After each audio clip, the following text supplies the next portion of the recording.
دوستو، آج کی کہانی کا عنوان ہے جو دوسروں پر رحم کرتا ہے خدا اس پر رحم کرتا ہے۔ کہتے ہیں کہ ایک بادشاہ کسی خوفناک مرض میں مبتلا ہو گیا۔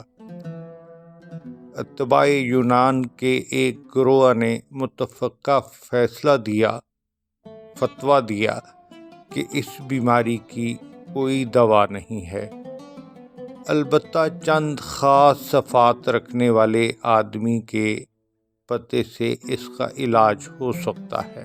بادشاہ نے اس کے لانے کا حکم دیا۔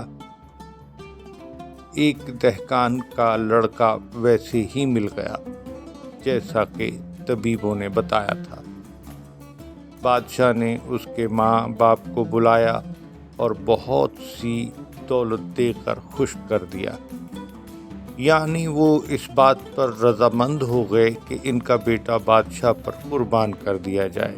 ادھر قاضی نے فتویٰ دے دیا کہ رعیت کے کسی آدمی کا خون بہانا بادشاہ کی جان بچانے، بادشاہ کی جان کی سلامتی کے لیے جائز ہے۔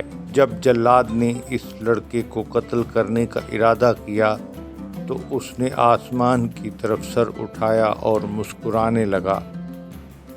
بادشاہ نے پوچھا کہ ہنسی کا کون سا موقع ہے؟ لڑکے نے کہا کہ اولاد کا ناز ماں باپ پر ہوتا ہے، جو قاضی کے سامنے اپنا دعویٰ پیش کرتے اور انصاف بادشاہ سے چاہتے ہیں۔ اب کیفیت یہ ہے کہ ماں باپ نے دنیا کے مال کے لالچ میں مجھے قتل ہونے کے لیے سونپ دیا ہے۔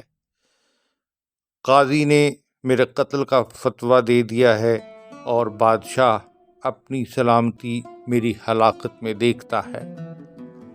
اب سوائے خدائے بزرگ و برتر کے میں کوئی پناہ نہیں دیکھتا۔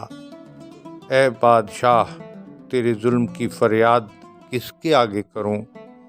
تیرے ہاتھ سے تیرے ہی سامنے انصاف چاہتا ہوں۔ لڑکے کی باتیں سن کر بادشاہ کا دل بھر آیا اور اس کی آنکھوں میں آنسو آ گئے۔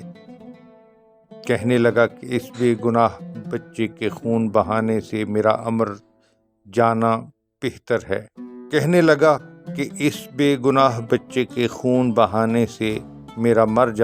بہتر ہے۔ یہ کہہ کر اس کا سر اور ماتھا چوما اور گود میں اٹھا لیا، پھر اسے بہت سا مال و دولت دے کر آزاد کر دیا۔ کہتے ہیں کہ اسی ہفتے کے اندر بادشاہ سلامت صحت یاب ہو گئے۔ ناظرین کرام و سامعین کرام، یہ آج کا ہے ہمارے لیے سبق۔ کرو مہربانی تو محل زمیں پر، خدا مہرباں ہوتا ہے عرش بری پر۔